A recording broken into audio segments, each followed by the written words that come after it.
hello there, and we are live. See, ladies and gentlemen, you are welcome to episode 31 of the Darling Claude Show. See, it doesn't get better than this. Start of the summer, May Day down here. The sun is shining. Of course, it's just got into evening down here, but I know where Dar is. The sun would just, start rising anytime from now, and of course. But see, guys, it's summer. Arsenal is still in the title race.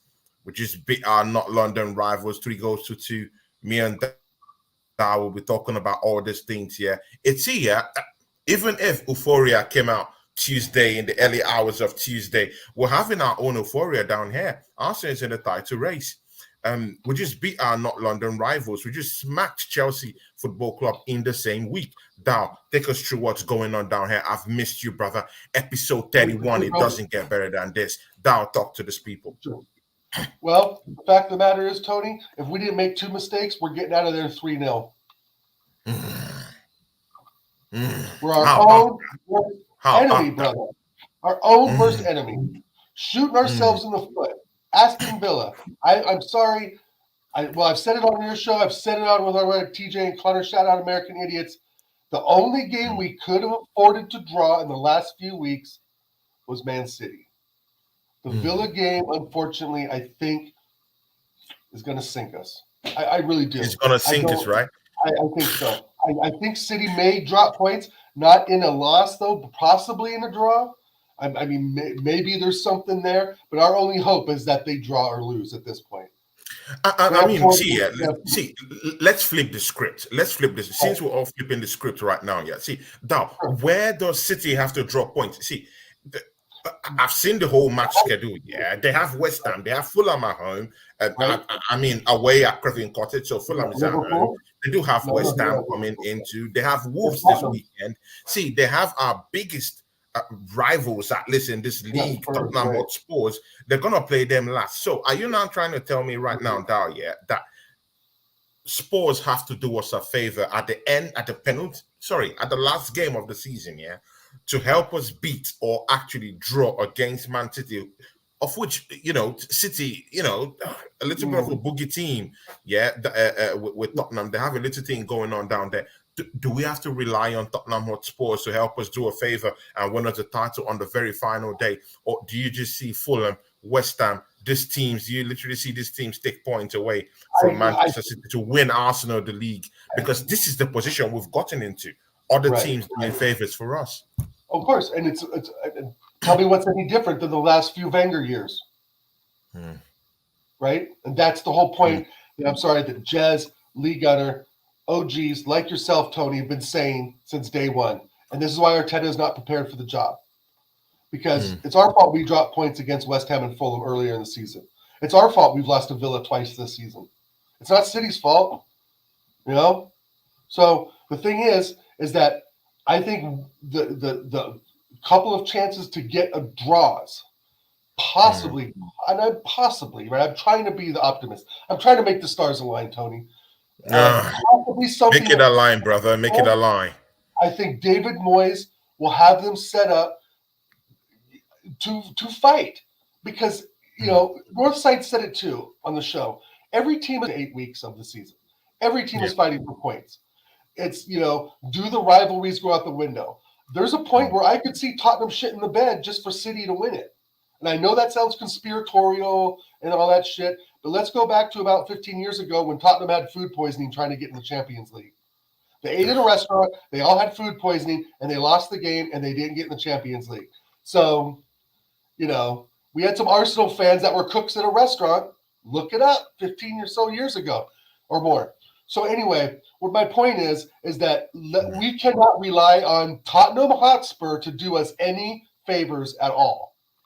They're going to want to get points because they want in Europe. But at the same time, bro, there's a real point in my head that says they will shit the bed on purpose so we don't win. There was a fan I read the other day that said they'd rather finish 17th than have us win the league. There was a fan I heard the other day saying that they have no problem if Ange just, lets City pull their pants down. Some players they think are even, besides Romero, but I'm looking at players like Ben Davies, some of their second string players who are maybe some London British lads, right? Mm. Will absolutely shit the bed so we don't win the league. So we don't win. As far as I'm concerned, yeah, as far as I'm concerned, yeah, I even think if Spurs could just put kids down there, for, you know, for City to just smash them up, for all I care, because you know they're not gonna fight. They don't have anything to fight for. I don't really know if they've really qualified for the Champions League. That's the only place where I have a bigger problem, because Man United is still behind them. You know, they're still jostling for points. Mind you, Man United is just 7 points behind Spurs. If they manage to garner 2 wins, tap boom, that's 1 point behind Tottenham Hotspurs. So you know, Tottenham have to be a little bit careful, mostly when Italy has gotten that extra space in that Champions League spot. Yeah, I'm not sure it might come to England, but even if, see, Spurs need to win at least a game or two. The games they have are, you know, a little bit more harder games. They need to make sure they get points against at least City to be able to at least get into the Champions League, as in confirmed. So I don't know. Do you think there's something for Spurs to fight for that would make them throw that game away? Is there something? Big ups to Carl Rossi, who is down here with us. Saxi Gunner is down here with us. Look, James is down here with us.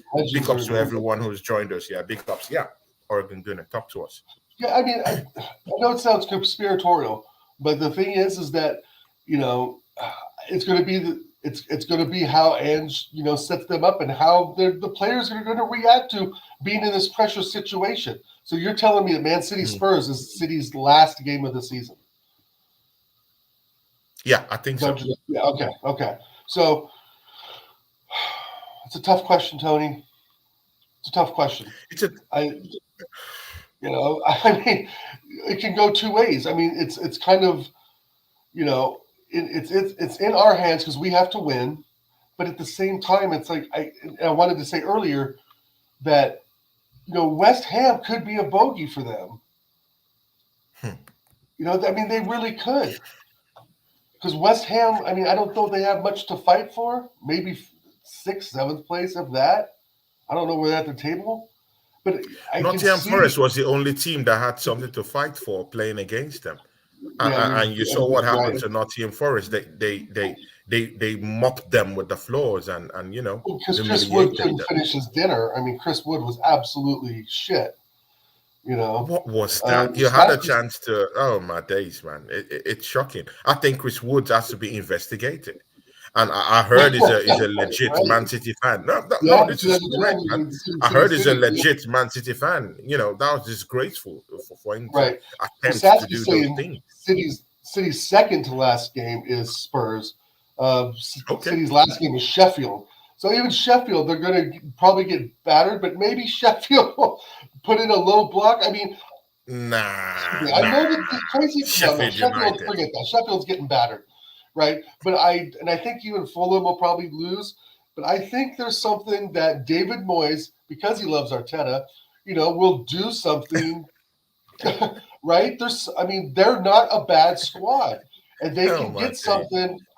West Ham's one of those teams that I think can get a result almost any given Sunday, like to parody the movie, right? They beat us this season. But mind you, Mikel Arteta put his job under jeopardy.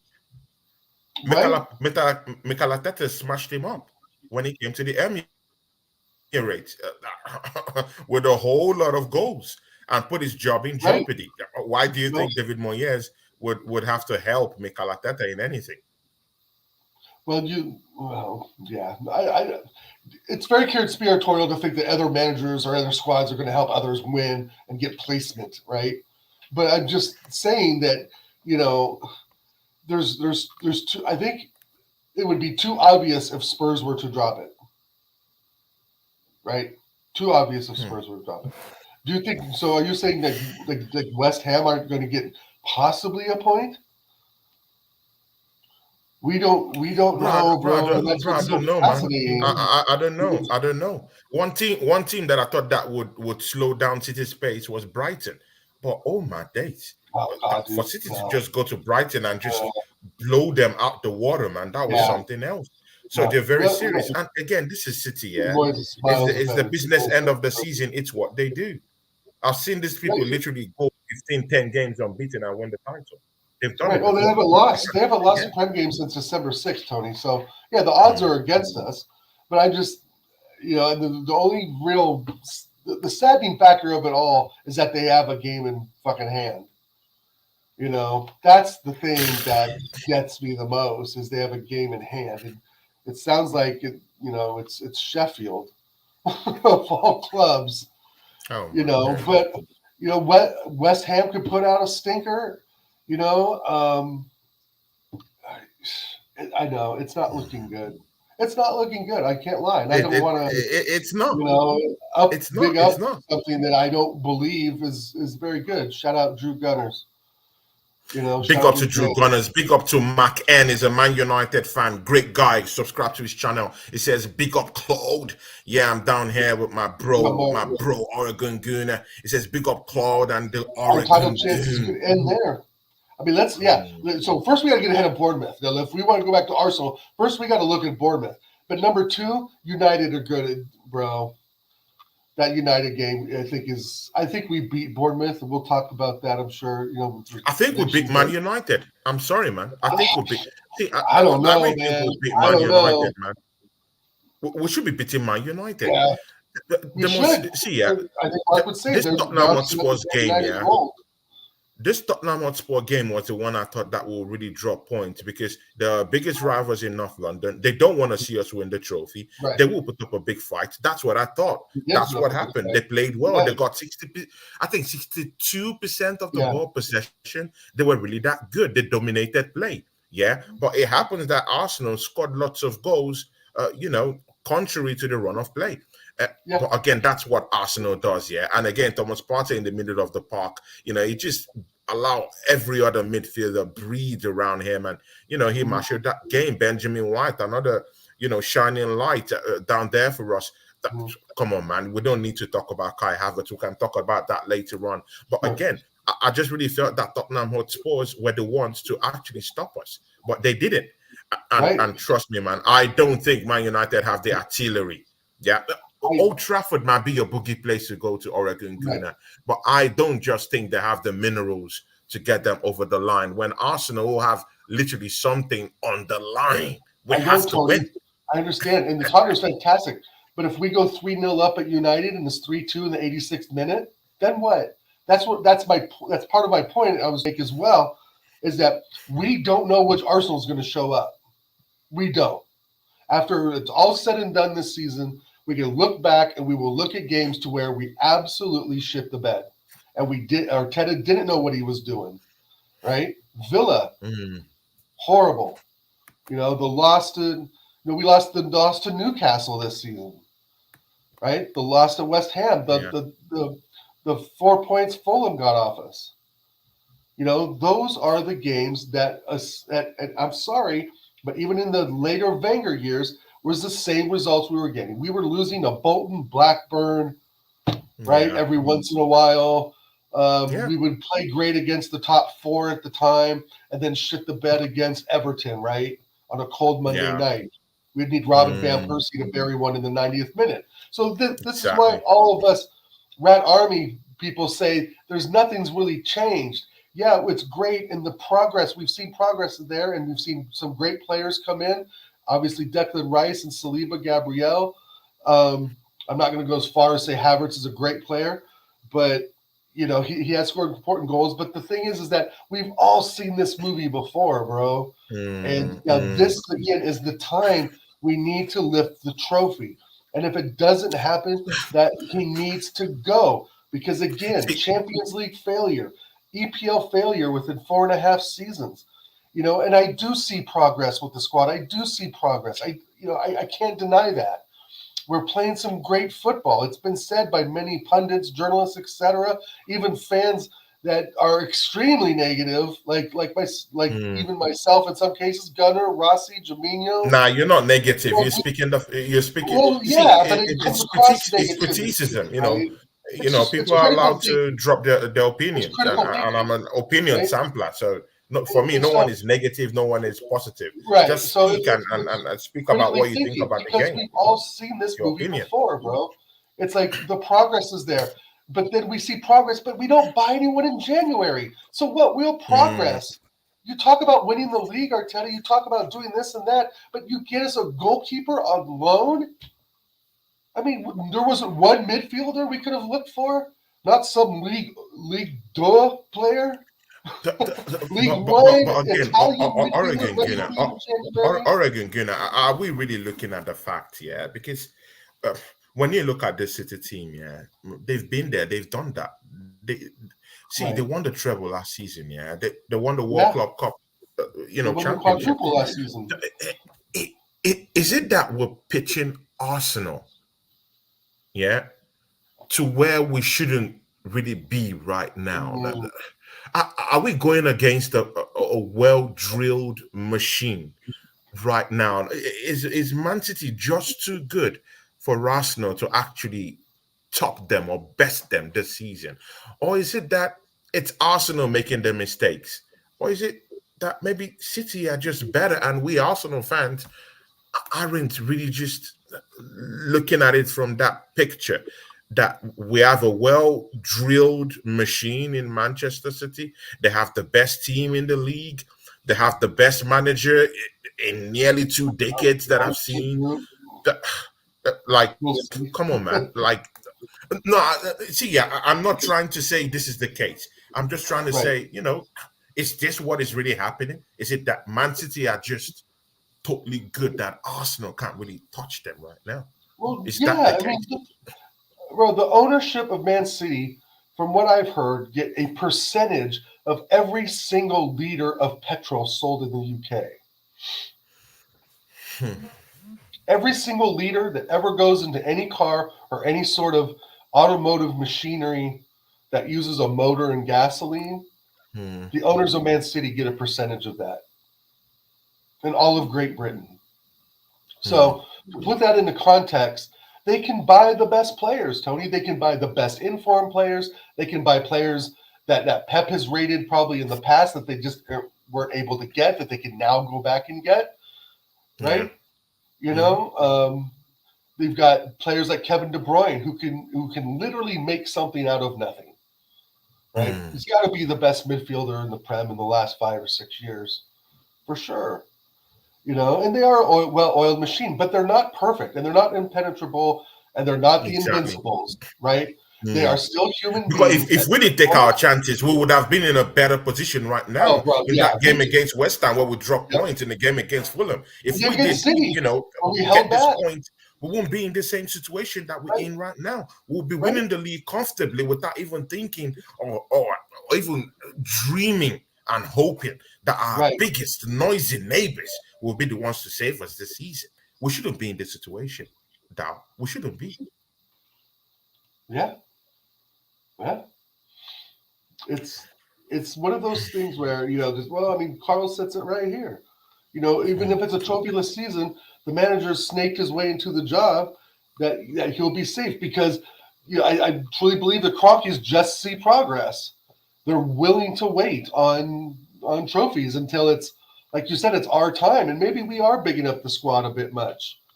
After last season, and didn't win it after we were 8 points up, you sort of start to think like, maybe this is all just for the progression. Maybe For it the is all just progression, right? for the PR. Right. The notoriety of getting better is sometimes Mm, easier than actually carrying the weight of being a champion. Right. mm, mm. And you have Declan Rice comes in. I mean, it's great. Jamino, 100 million Declan Rice. And I know Jamino can't stand him, but I'm sorry, he has been the player that we needed.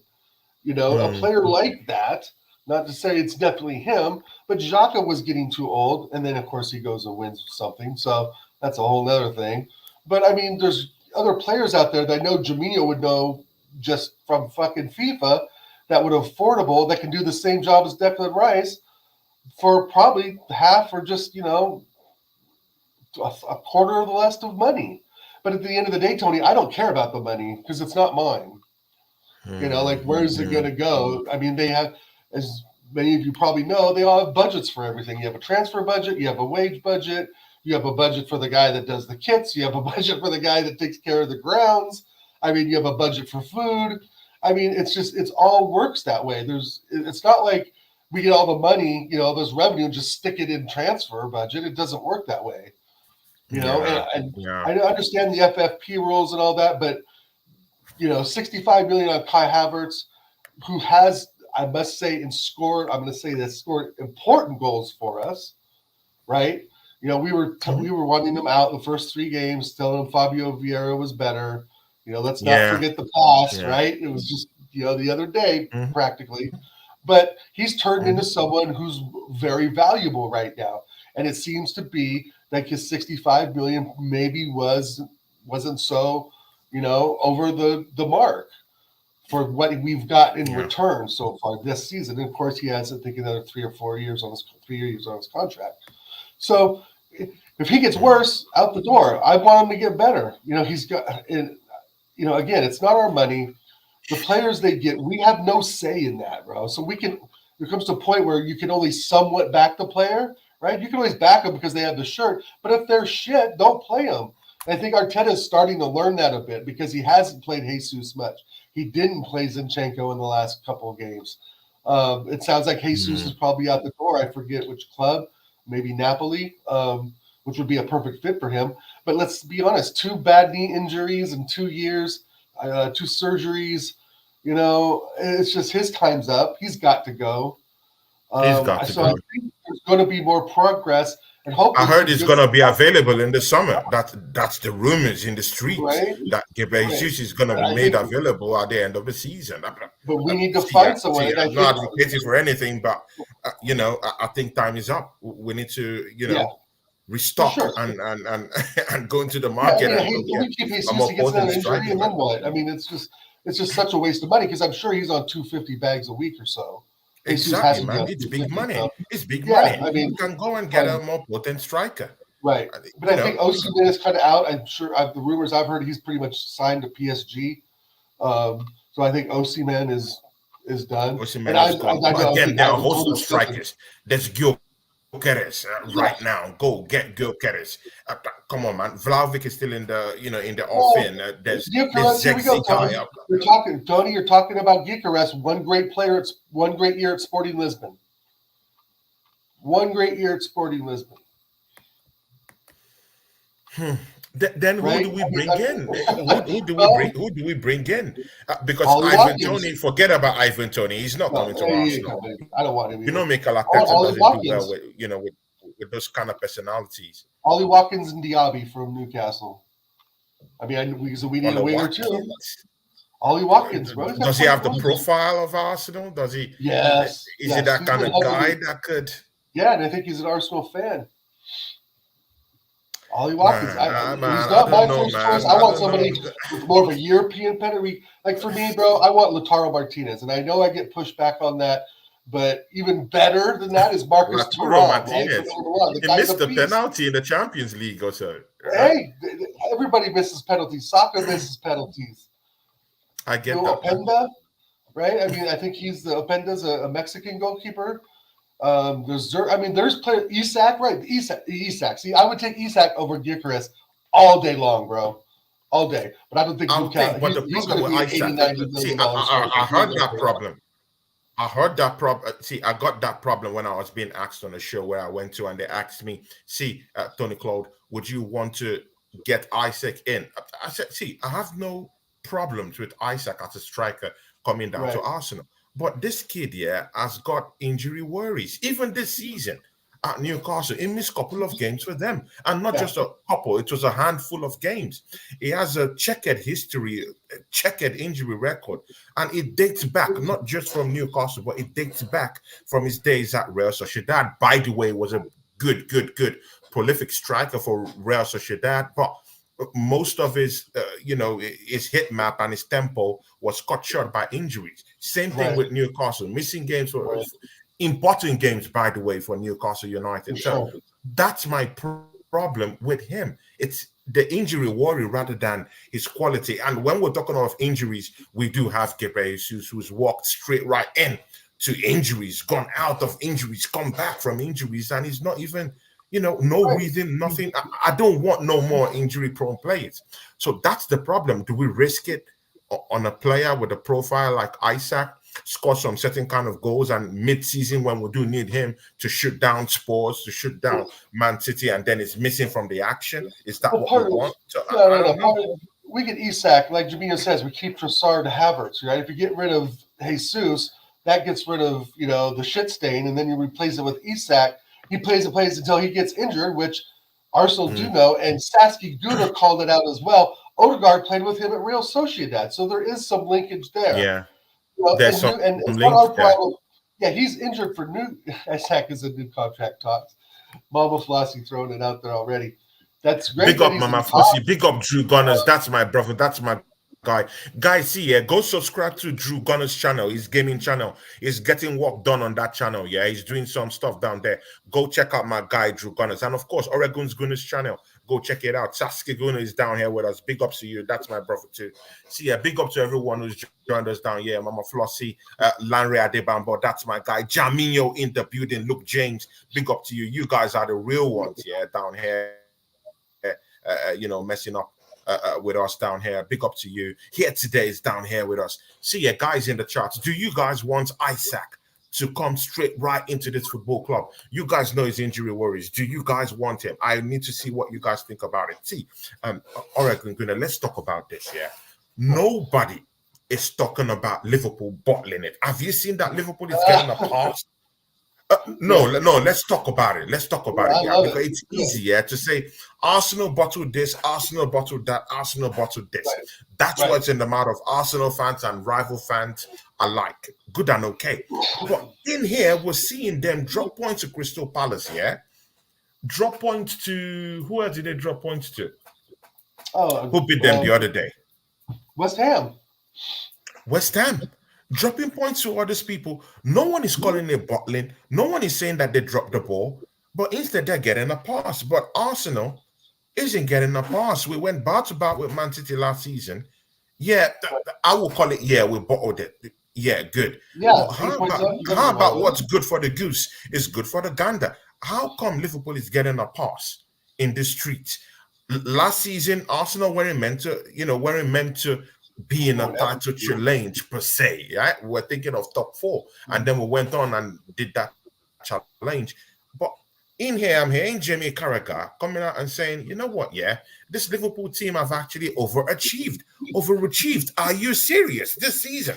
But Arsenal, that, weren't supposed to overachieve last season, aren't called overachievers last season. We're called bottlers. So it's what is good for the goose still good for the gander? Over to you, Liverpool. Have they bottled it? What do you think?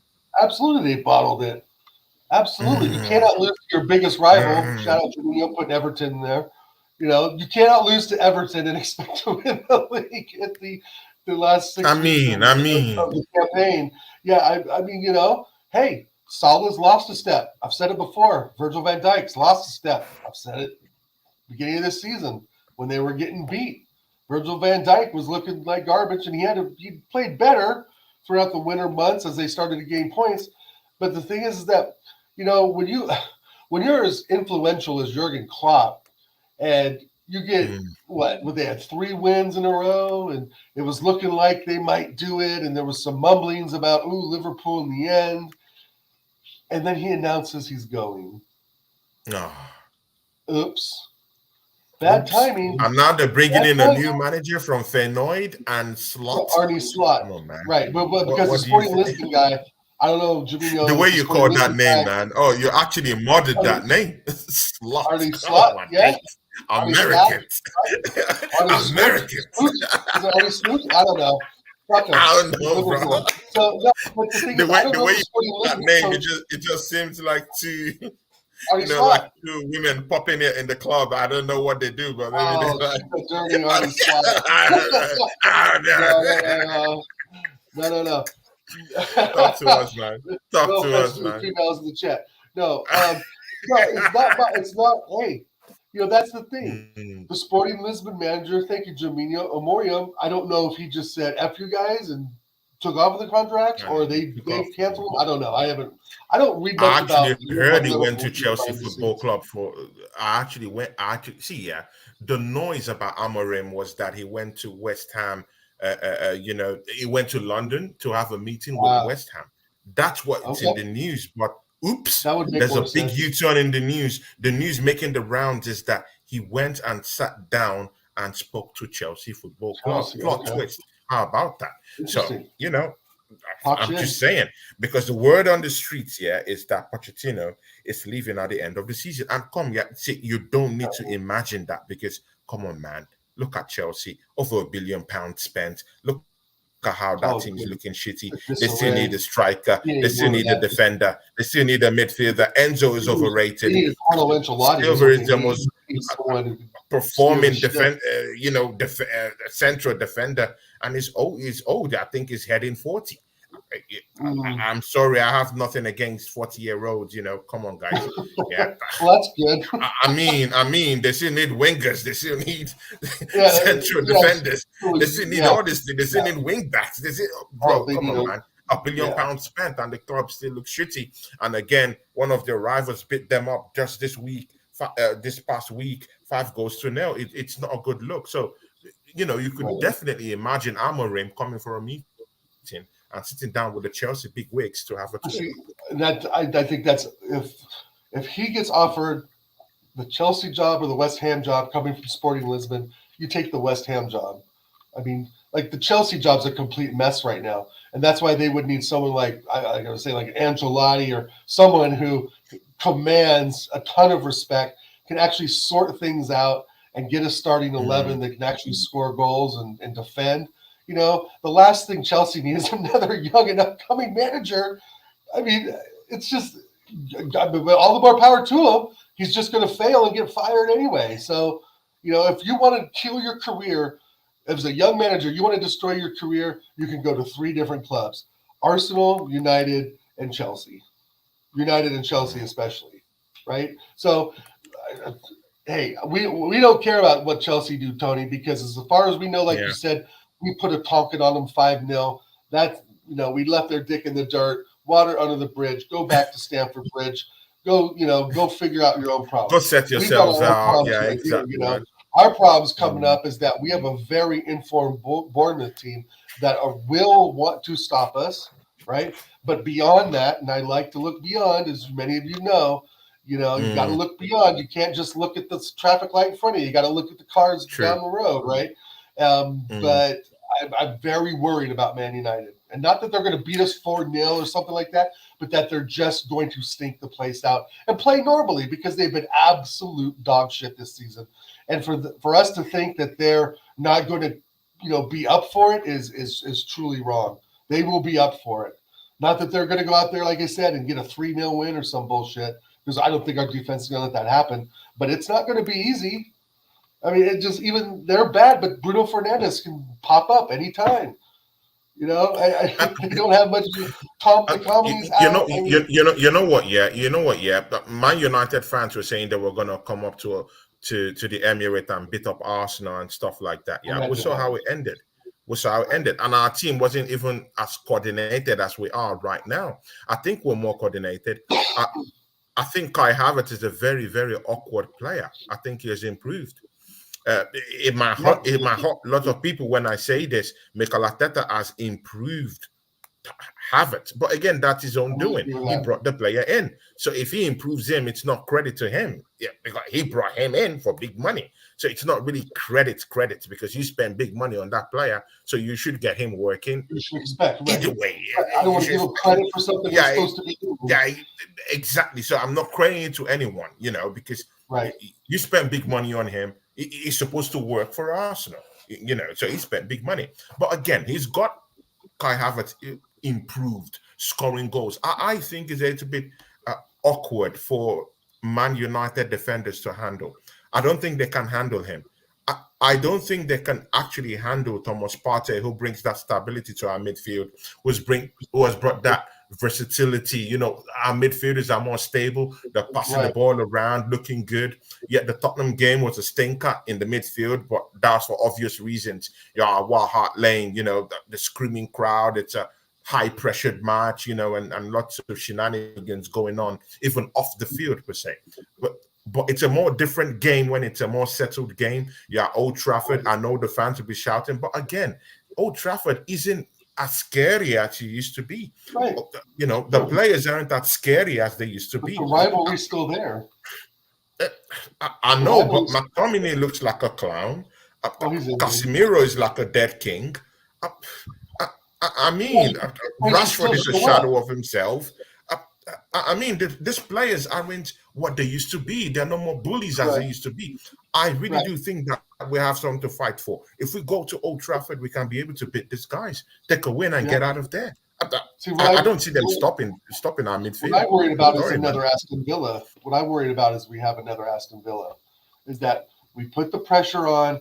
They end up with, instead of 10 men behind the ball. Aston Villa is fighting for Champions League or a Gungunner. They're fighting for Champions League. Man United aren't. I know, that's a top four side. Man United entered top four side. Brother, Man United will fight for us just for reputation and rivalry alone. That's the thing. Okay. Like Jez was saying the other day.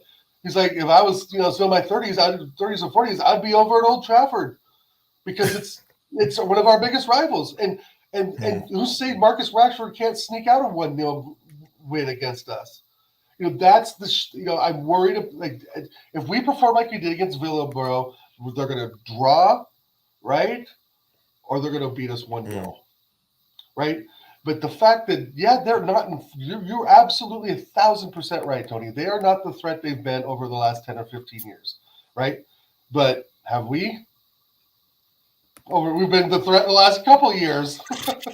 I mean, shit, let alone the last 20 years, right? I mean, exactly. They see us now as a threat, but I mean, we're still old Arsenal. To the fans that are sitting up there who are 40, 50, 60 years old, we're still the old Arsenal, right? We're still the old Arsenal. Look at what Jamio is saying here. It says capitulation twice versus Fulham Villa. Exactly. Look at it. Capitulation twice versus Villa. Fulham versus Villa. Couldn't take our chances at home to West Ham. Shambolic performances versus Chelsea and Newcastle. And also individual errors will end up costing us. Talk to us. Talk about what Jamio has just opened up down here. A can of worms.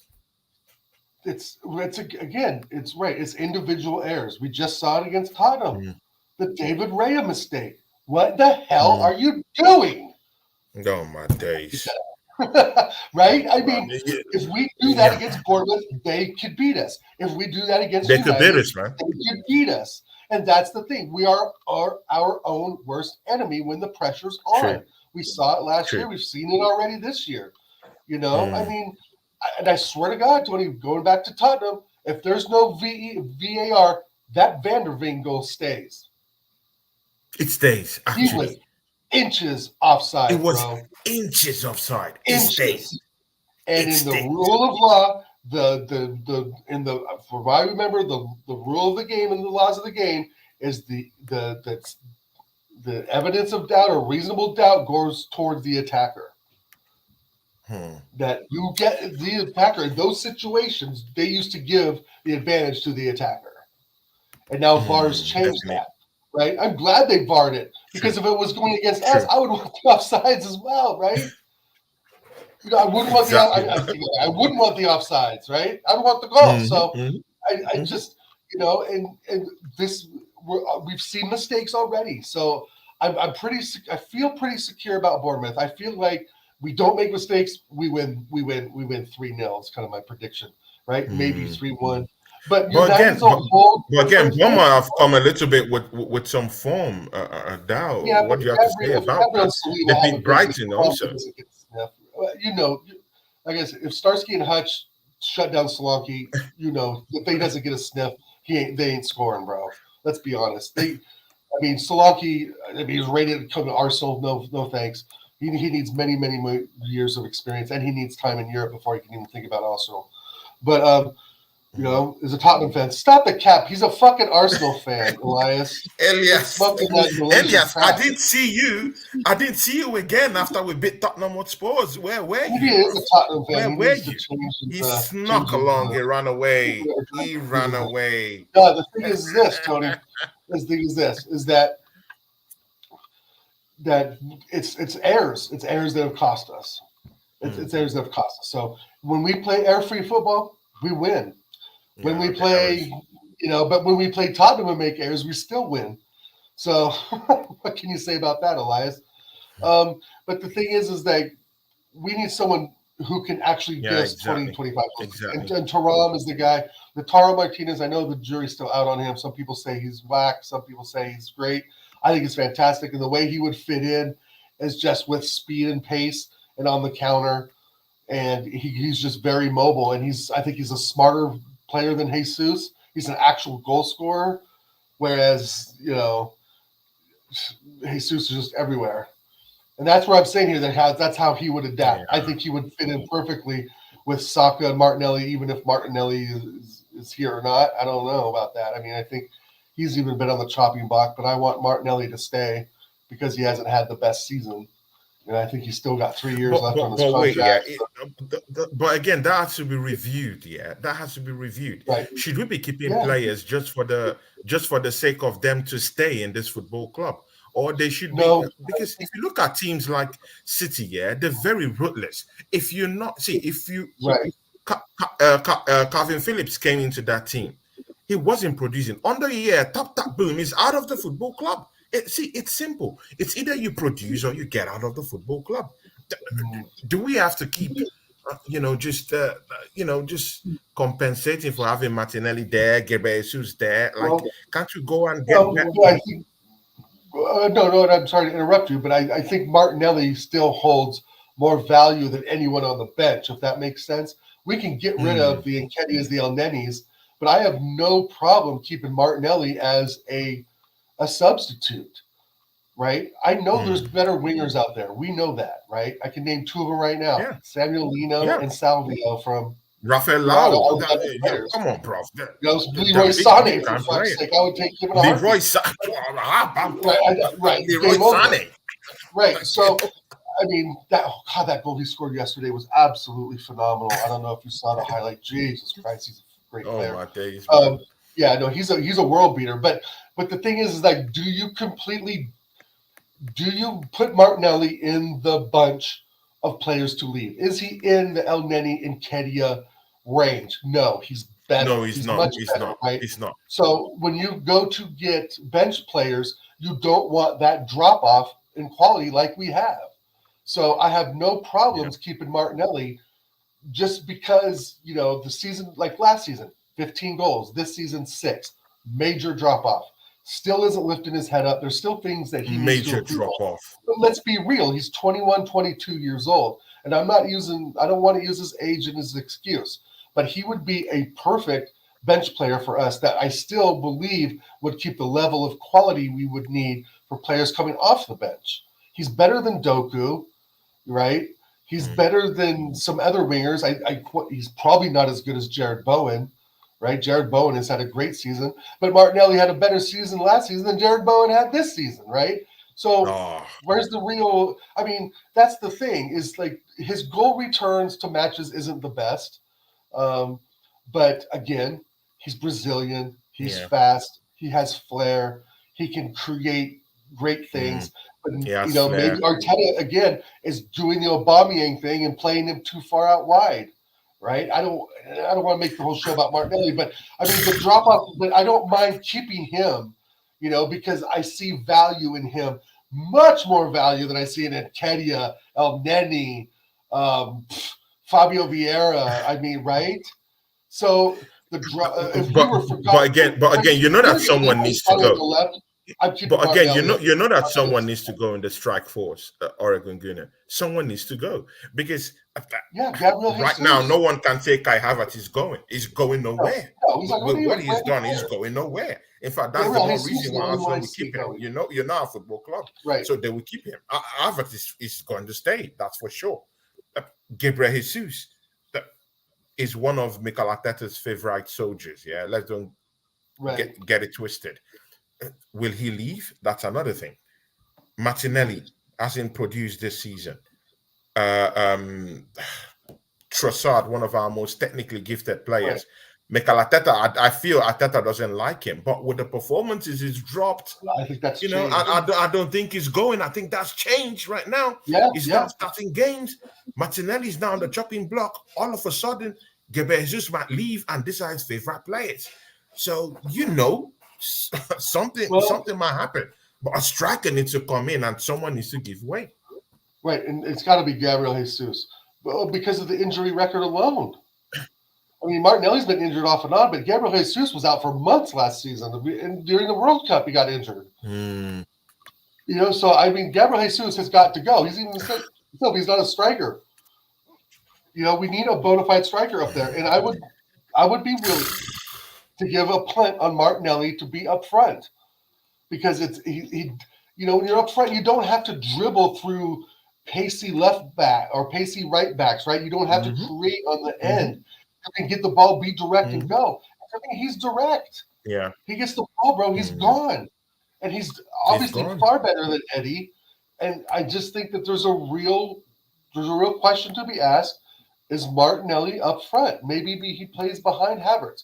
But I don't think that he's the type of player that we should just let go because, he's not giving us the goal return that we want. I mean, you know, and even saying that is conflicting with my own, you know, like what I want, because it's not that I like try to coddle the kid either.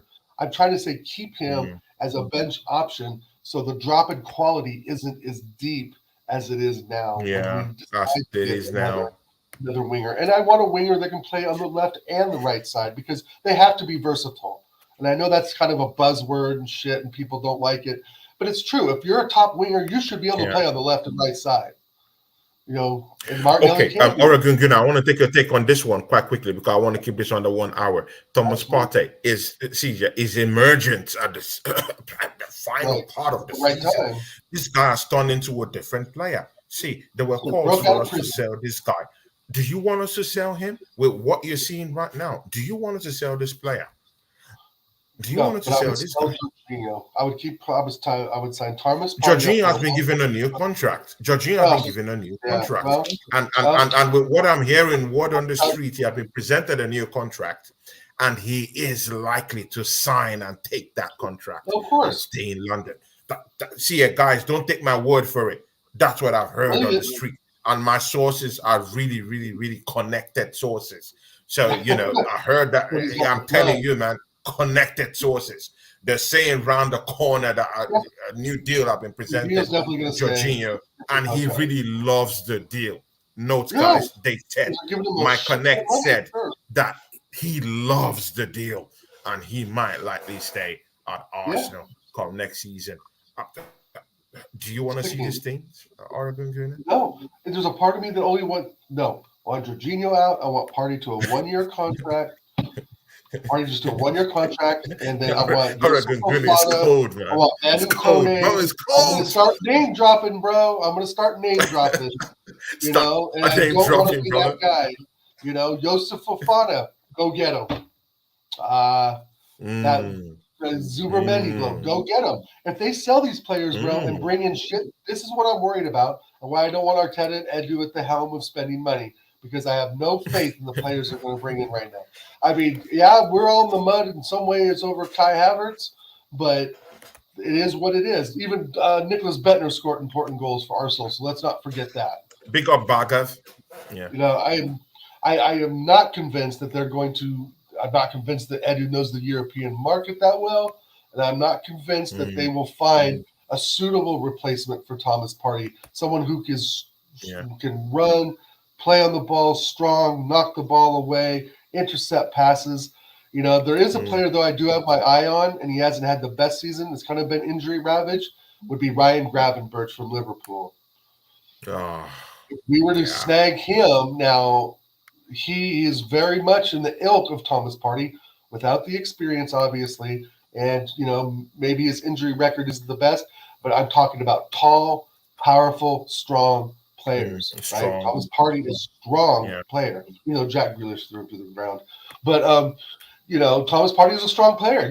He's one you don't want to mess with in the middle of the park. He'll take the ball right off you and get it right up. In other words, you want Thomas Partey to stay. In other words, for 1 Oregon year. Gunner. In other words, you want Thomas Partey to stay. I want a 1-year contract.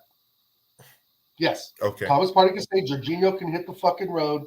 But with Jorginho leaving, I want to see some young, strong central midfielder brought in. Zubimendi, Yosef Fofana, Manu Kone. Like I said, I can start naming names because the players are out there. But the issue is, Tony, Edu doesn't know the European market that well. He knows the South American. And again, I'm hearing in the rounds that Edu wants to even leave the football club. I'm hearing that he's being tempted by some moves from Newcastle United. I don't know. Guys, don't take my word for it. That's word on the street. Let him go. Let him fucking go, bro. Don't keep any of these pricks. Let him go. Dude, look how long it took City to let people go. Look at Man United are letting people go. Ratcliffe just now got the club. Let's be honest. If Man United spend money and hire someone who knows the European market just as well as our man Jorginho does, Man United are going to win trophies for fucking ever. They have unlimited resources. Exactly. Jorginho knows this. Exactly. Jorginho knows this thing. Jorginho is a scout. I would hire him right fucking now because he knows players in Europe. I guarantee he knows them better than fucking Edu does. Because how can you let Granit Xhaka go to the team and let Diaby just go to fucking Aston Villa? And I'm sorry, he's out there winning the league. He's out there winning the league. We could give Xhaka and 20 million. We'd have Diaby. And I know he's had some injury issues, but again, we'd have a backup for Saka. We'd have another backup for Martinelli. We'd have someone who could maybe play up front. So options. And this is where I get, it's almost to the where I'm more mad at Edu than I am at Arteta. Because Arteta can only work with what he's got, right? And it's Edu who sets the price. It's Edu who agrees for the prices of the shit, not Arteta. For the prices and everything, right? It's Edu that paid the $65 million for Kai Havertz. Granted, now that looks like a great deal because the market, of course, is inflated, and he has scored important goals. But again, I'll say it. Sort of Lord fucking Nicholas Bentner, right? Nicholas Bentner, as much shit as we used to give him for his pink boots, scored important goals for this club. When we needed goals against Tottenham, he scored. Yeah. When we needed a goal against Chelsea, he scored. When he's against, I think, Liverpool United, he scored. All in the top four 16 years ago. Long, old story. But the thing is that, we're not going to win anything with Jorginho in the middle of the park. In the middle of the park. Yeah. Zubimendi is a good guy to have down there. Zubimendi is a good guy to have down there. More mobile. And again, we've not even talked about the plans we have for Fabio Vieira. How about that? $40 million down the drain. We don't know what to do with the guy. So these are things we need to think about. But again, Oregon Gunner, the final one. Are we going to win the league? Are the stars going to align? Do you believe with me that something might happen? I believe that City will draw, but I don't know if that's going to keep them from losing because they have a game in hand. They have a chance at 3 extra points we don't even get a shot at. True. I mean, it's over for us, and they have a whole fucking game in hand. And they're going to win that game. I don't care if it's who's the game in hand. Exactly. Sheffield or something. I don't fucking know anymore. I can't keep track of all these other teams' schedules. So, in other words, Oregon Gunner, we're not going to win the league. In essence, that's what you're saying. We're going to lose it by 1 or 2 points. It's bitter. It's a bitter pill to swallow. It's a bitter pill to swallow, man. It's a bitter one because we had all the old chances, we had all the old opportunities to actually, win this league without any problem. But this is the state we're in. This is the state. Yeah. This is what we've sown and ripped with our hands. Right, and there's no denying that the progress is there. We cannot deny that we haven't seen progress. Wiping out Chelsea 5-0. Would you have said that 4 or 5 years ago? When we were 5th and 8th? No. Well, I do see progress. I'm not going to deny that. I'm not going to be ultra, negative, and I'm still on the fence with Arteta. Right? But these decisions, I understand SPP rules, but the problem is we spend too much money on players who like Kai Havertz who didn't come well, Fabio Vieira, that in the time that we really need someone to back us up, right? In January, when we're really making a run for it, because we were top in January, we were top at Christmas. Yeah. I thought January, FFP rules, maybe there's something we can do. Can we get a loan? Can we do this? Can we do that? There's ways around it. City and United have found ways around it for years. So there's got to be, right? 115 brown envelopes. So there's got to be a midfielder out there, was my point. There's got to be someone in the Prem, a central midfielder we could have picked up to help stabilize this time that we're in now, right? But then again, you have Emil Smith Rowe rotting there, right? Jorginho disagrees with me. He wants Jorginho in and Party out. I want Party and Jorginho out. I mean, these are decisions, obviously, the club are going to have to make. But in the end, I don't want both of them because they're both over 30. And they've had some great moments, but and moments that have been great, like Jorginho's performance at Liverpool, man of the match. Everyone gave him man of the match. But have we gave him that sense? Are we going to give that to him in the next weeks? It remains to be seen. But I'm thinking we fall short 1 or 2 points, bro, unfortunately. And it pains my heart to say that. It breaks my fucking heart to say that. But I just big up Anthony. Big up Anthony Herbert every other time. Anthony, I miss you, brother. I miss you, man. How you doing, Anthony, man? I really miss you, bro. Let's see if he's available. Anthony, whenever you're free, please give me a call. Let's chat, man. I really miss you, brother. Yeah, and he says, big up. I hope you're well. I got my thumbs up for you, giving them a wiggle.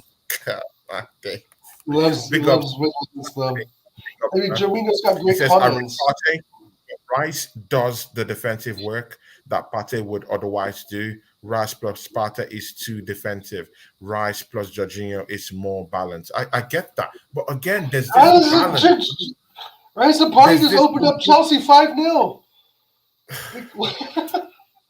There's this balance that Thomas Partey just brings into that midfield that I want him to get one more year in this football club.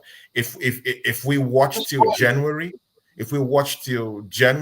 and he doesn't, conform in terms of injury worries, then sell him out. Saudi Arabia will pick him up. So just sell him out after January. That's what I would say right now. Oregon Gunner, give us your prediction for the Bournemouth game and say your goodbyes, my brother, man. Shout out your channel and, just say the goodbyes. Thanks for close the show. Great talking with you. Yeah, I loved it, man. Me and you were battling, man. Yeah, I like it. Yeah, no, I love the questions, of course, as always. Jorginho, thanks for disagreeing with me. I love you, bro, but Party over Jorginho. But that's just the way we see it, right? That's the way we see football. So, yeah, shout out everyone in the chat. Too many names to mention. Shout out and Tony Claude again. Great show, episode 31. Gosh, dude, we're almost to a year mark here in a few more weeks. Yeah, man. This is my most consistent show, guys. 31 episodes. I've not done 31 episodes in a single season with anyone, even Deji Sports. How about that? There you go. Big ups to you. Let's get Deji on sometime. And I'm that close to Deji Sports, you can imagine. Yeah. Shout out Deji. No, shout out everyone. Thanks for being here. Check me out, Oregon Goon on YouTube or infamous_Dal on Instagram. I don't post much shit. I just show up on shows when I'm asked. So, yeah, the way I'm thinking 3-0, guys. I think we have a great defensive performance. Gabriel and Saliba are still in form. Mistake-free football. 3-0. I can't see it anywhere else, any other way. Sorry, got my words mixed up. So yeah, come on, you Gunners. Yeah. See, guys, you've heard it from Oregon Gunner. He says 3-0. I think it will be a massacre. See, there'll be blood on the dance floor on the day, and it's at the Emirates. I know Bournemouth looks good, but see, I see a grilling, at the carpet. It could just be 6-1. It's gonna be brutal. I think Arsenal want to make a statement. It's going to be brutal, man. It's going to be brutal. I don't think Bournemouth has what it takes to actually keep Arsenal at bay in the midfield. Of course, our defense is looking rock solid, and definitely they can't deal with Kai Havertz. This guy's a problem. It's a problem for even more for defenses that even play more as a unit this season. Liverpool, Brentford, We got Malia. Chelsea. Yeah, They can't no, cope with Odegaard's him. a huge Man problem. United, they can't cope with this guy. He's a problem for them. Right. So, you know, yeah, big up to Malia. Malia, you joined the shake low, but very late. But big up to you, Malia. Malia, you know we love you down here. Yeah, Malia.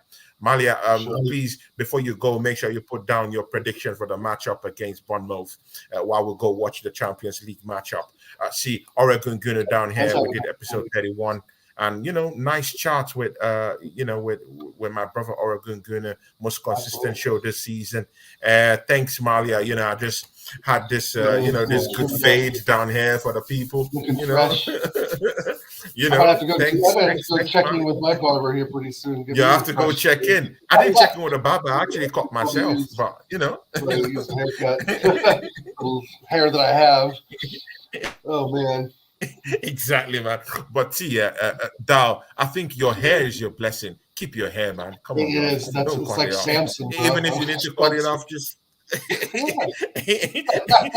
the hair is one good thing about you. So don't cut it off, man. Don't go bound like me. You know, the Rodrigo. The You'll see me next week with the Rodrigo DePaul look. Ah, exactly, man. See you guys. Yeah, catch me and Flawless this night. Yeah, 11:45 p.m. Okay. Yeah, it doesn't get better than that. I'm going down there to Flawless Channel to tell him, see, you know what? Yeah, look at what I did to my rivals. Look at what I did to Tottenham Hotspurs. Look at what I did to Chelsea Football Club. Flawless, do you have the balls and the goal to go head to head with Arsenal at Old Trafford? That's the question I'll be posing to him. Yeah, hope Flawless is listening. Brother, man, that's what I hope he'll tell me. You know, can you go head to head and stop Arsenal's smoke? Yeah, in the coming week. See, yeah, guys, that'll be left for Flawless to answer. From me and Oregon Gunner, we are out.